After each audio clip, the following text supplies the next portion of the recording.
We've been talking about R-Truth all week long. Contract seems to be done. R-Truth's time with the WWE seemed to be over.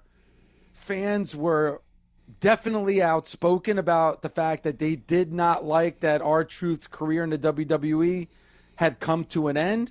It seemed like a lot of people in the locker room were very upset that R-Truth was leaving the WWE.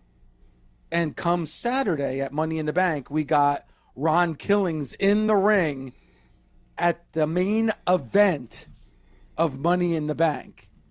And I don't think there's anybody that was in that arena that thought that we would see him at Money in the Bank less than a week before the reports that he was now done with the WWE. And, you know, Mark and Bully, and I feel like we're going to be doing a lot of speculating. The nation is going to be doing a lot of speculating. And I'm going to use the word speculate myself. I'm going to use the word speculate because it seems like everybody knows the answer.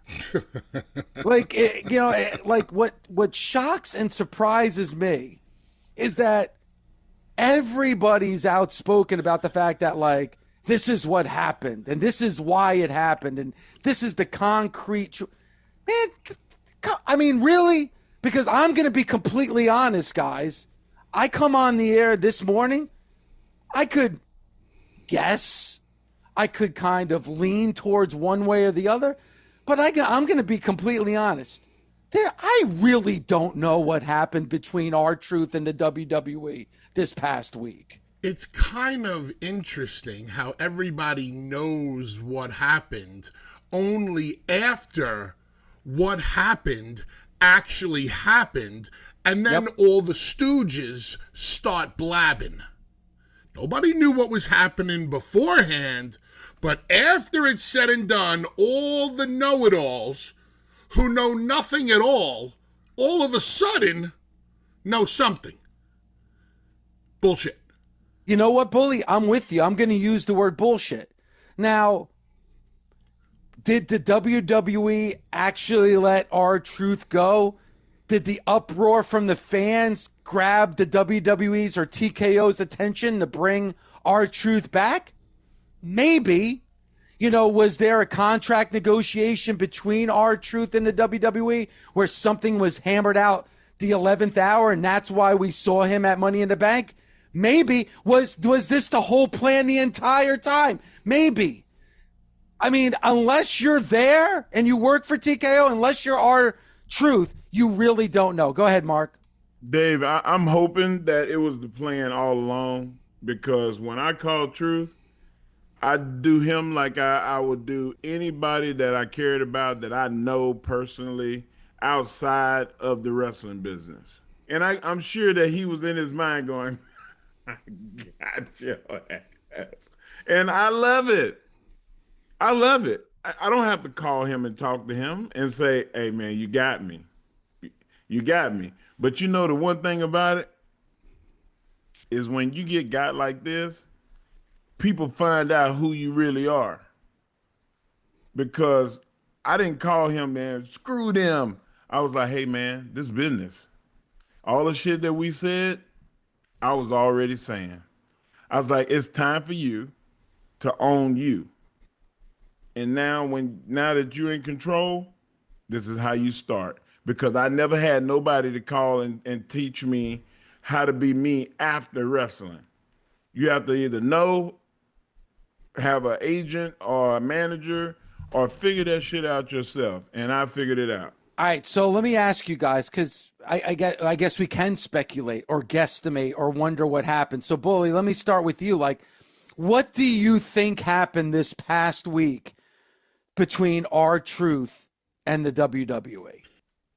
We have to go by the timeline of events, all right, in order to come up with some kind of legitimate answer.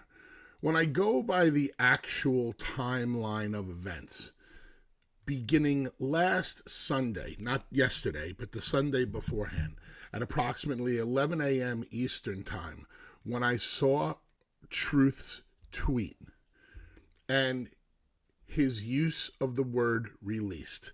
Let's use that as the beginning of the timeline. Up until Truth unmasked at Money in the Bank. That's my timeline of events. That's what I'm going by. Everything else after that is stooges and reports, and I'm going by what I see and what I hear with my own eyes. At 11 a.m. Eastern last Sunday, Truth says he was released from the WWE. Okay? What released is a nice word for what, Dave? Fired. Correct. So if would I be wrong to read his tweet and infer that he was fired? I think that's how most people read that tweet. So you did also, right, Dave? Yes. Truth got fired. Truth got released from his contract. Okay? You want people to think that the WWE fired you. Monday comes along. We talk about it on Busted Open. What happened? What happened? What happened? We don't know. We're speculating.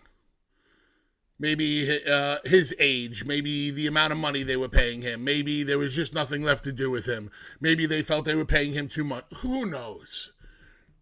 Monday night comes along. We talked about on Busted Open about, will people be chanting for truth? Now, guys, last Monday, on a scale from 1 to 10, what would you say what number grade would you give it as to the amount of "we want truth" chants last Monday on Raw? 6. Okay, I would say a 6. Like, it was there, but I didn't think it was like deafening. I didn't think it took over the program. Do you think that the "we want truth" chants came anywhere close to any of the "we want Punk" chants or CM Punk chants that we heard over the 10 years that he was gone? I don't think it was that, because the significance wasn't as high. But the one thing that happened, it was consistent.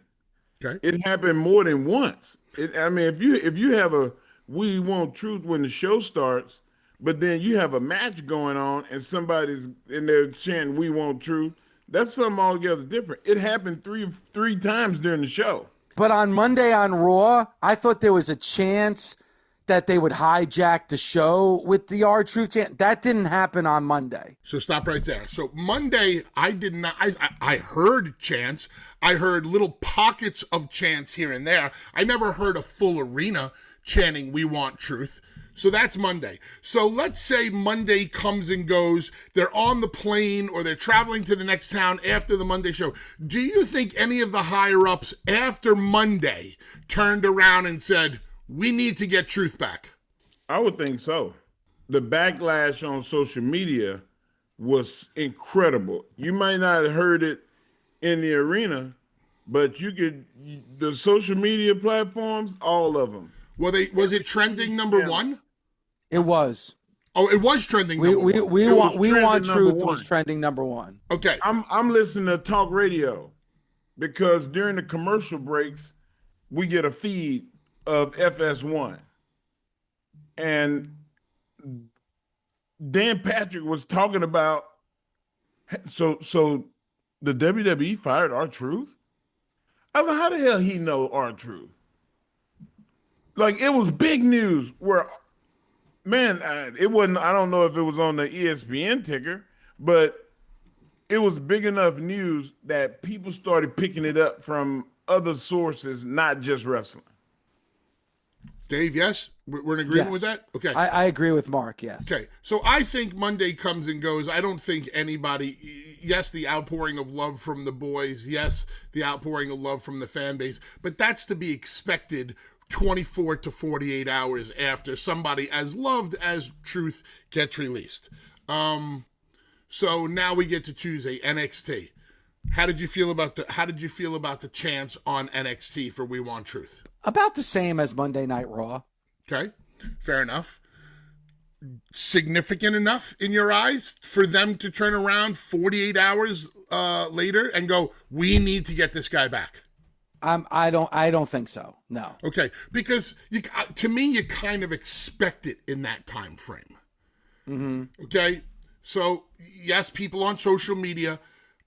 I saw what you saw, but I don't think I saw to the degree of it. I didn't see, if Truth doesn't come back, we riot.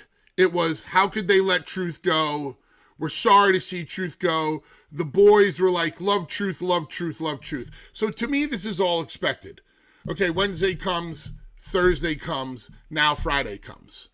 Now, Friday on SmackDown, when Cena was in the ring, Dave, as me and you talked, this was the defining. If there was going to be a moment where all of the higher-ups in the WWE went, wait a minute, we fucked up, it was going to be during the Cena promo, yes or no? Yeah, and you just said something significant, Bully, because you said, when something like this happens, there's that window of 24, 48 hours. This is well past that window of 24, 48 hours because he gets, word comes down that he was released on Sunday. Now, this is Friday. This is 5 days later, and this is the loudest that the crowd has ever been. Like, when John Cena was in that ring, that's where I would say the crowd was hijacking what they were seeing by the "We Want Truth" chants, to the point where John Cena had to acknowledge the chants that were coming from the crowd inside that arena. Mark? What train of thought do you think is real? Hunter saying, hey, did you enjoy the show? It's all a part of the show. Or the report of Nick Khan calling Truth because Truth was not answering them back. Truth was still in mourning, is the storyline. And then finally, Nick Khan himself called Truth. Truth answers the phone. Hey, this is Nick Khan. Truth, I want to talk to you about, a new deal.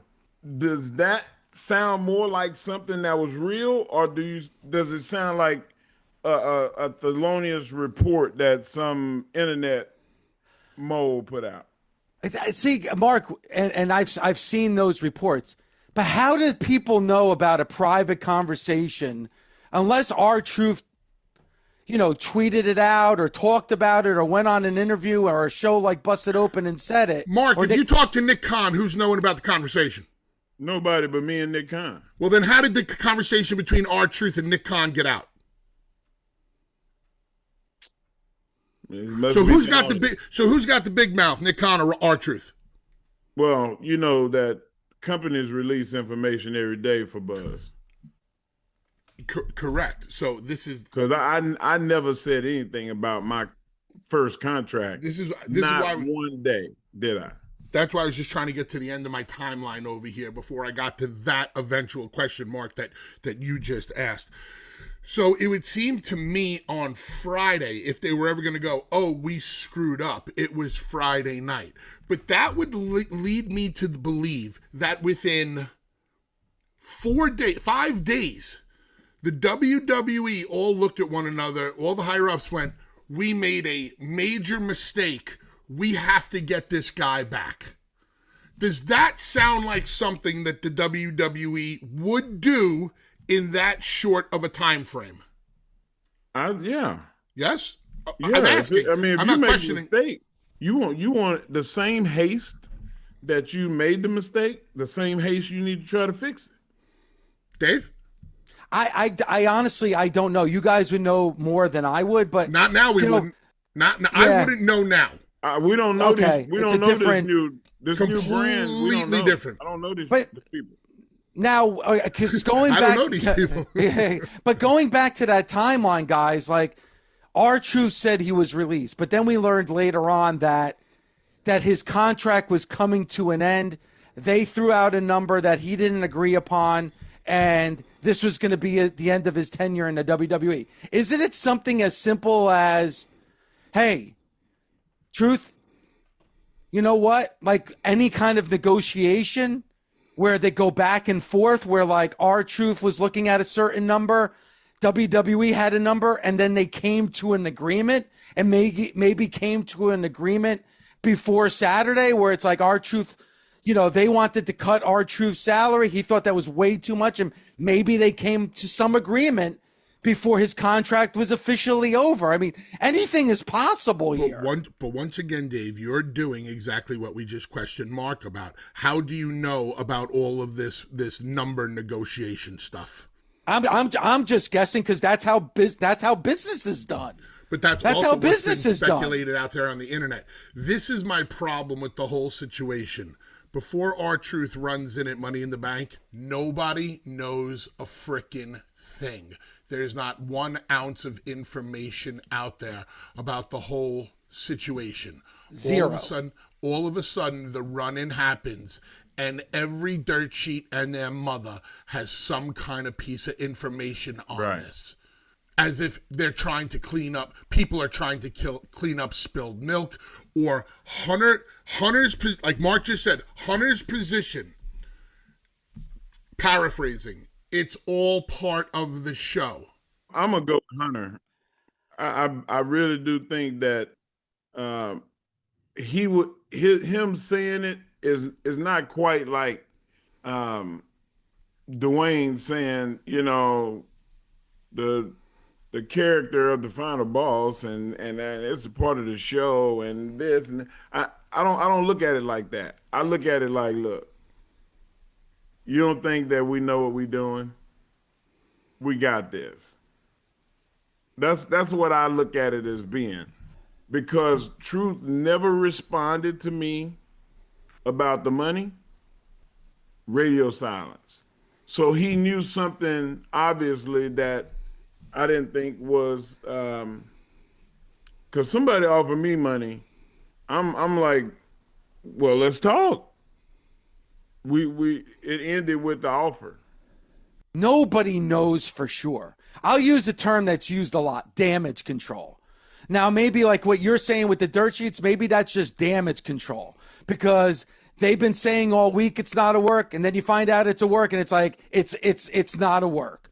Or it could be Triple H doing damage control where he's saying, hey, this is all part of the show. Here's the thing. I don't care what anybody says.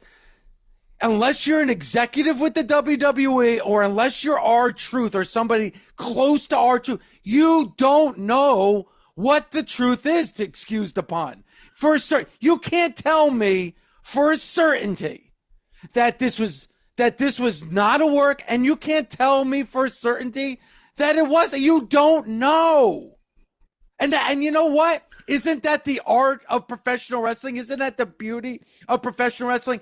Guys, I got to tell you, I saw the show at a friend's house on Saturday. I left his house on such a high. Now, whether there was a negotiation gone bad and in the last minute they came to an agreement, whether this was all part of the show, as Triple H just said, or this is, he got released and the fans were so loud and so boisterous with their displeasure that TKO and the WWE said, you know what? We didn't realize how big and how popular R-Truth was. We should re-sign him. We should give him a new deal.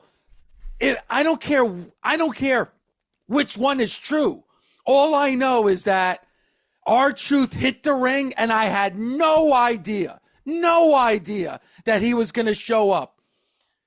All I know not is you and not nobody else. Nobody. Who all of a sudden, after he hits the ring, everybody knows everything. And the first 5 seconds that he was in the ring, I thought it was a fan. I said, what is going? Oh, now it registered. Who is this? What happened? Like, what's going on? But the minute you saw it, but Mark, the minute you see that it's truth, did you think work or shoot? I thought, you got me. Damn it. Because everything leading up, this is why I brought up the timeline of events first. Everything leading up to that moment, the language of the tweet, what's going on during the week, everything up into that moment leads you to believe, well, this is a work. They got us. if the WWE let him go or are going to let him go, and then there was such an uproar, maybe on Friday, hearing them, 17,000 fans chanting, "We want truth." If that woke them up, if they're listening to the fans and, hey, this is a product for the fans, that's awesome. Or, you know what? If this was the plan all along, and, we've talked about, hey, the WWE's in a lull creatively, and this was a plan of like, let's have R-Truth in a match at Saturday night's main event to get people hyped up, and then let's throw out a report that he was released and everybody's going to buy it. We'll pull all the shirts off of WWEshop.com, and then they're like, and then we'll bring him back at Money in the Bank. That causes this huge uproar that now tickets to SummerSlam will skyrocket. That's awesome. I don't give a shit. I don't care. All I care about is that that's a lot when you put it like that, though. That's a lot of ducks to be in a row when you put it laid out like you just laid it out. Here's the thing, Mark. Nobody knows for it. I don't get all these reports, all these people. They don't know for a certainty. They were not on the phone when Nick Khan called R-Truth. They were not in the room when the WWE official said, "Holy shit, there's this backlash." None of these people were in the fucking room or on the phone or in the living room with R-Truth sitting next to him on the sofa when these decisions were made. So you don't know 100%. You don't. You could say it, you could scream it, you could say all that you want that you know. You don't know. You don't know. What is the only way, in your opinion, that we will know? Is if R-Truth comes out one day and gives us exactly the timeline of what happened. So then how do you feel about R-Truth answering that one tweet where he said, "Not a work"? I love it because to me, it's the opposite of what The Rock did. Ding, like ding, The Rock saying, it's all a work, it's all fake. Why are you getting so upset, LaGreca? It's a show. Enjoy it for what it is. R-Truth, and listen, R-Truth might be the truth. He might be, you know what, pal? It's not a work. But he might be typing that saying, I'm going to let the fans believe it's not a work. Because if I'm R-Truth, Mark and Bully, I'm saying to myself, the fans right now believe that they made a difference. Yeah. The fans right now believe because of them, I'm back with the WWE. I am the people's choice. Why do I want to ruin that for the fans? I'm going to go ahead and go with it. But has a precedent now been set where if the WWE universe is unhappy about a release, that they can just scream at the top of their lungs on social media, scream at the top of their lungs on Raw, NXT, and SmackDown, and voice their displeasure for somebody getting released? So what is the WWE going to do? Bring back people back in a week? No, that's not how it works. That's not how it works. It's everybody plays favorites, right? But just because I have a favorite does not mean that everybody else get to be mad about it.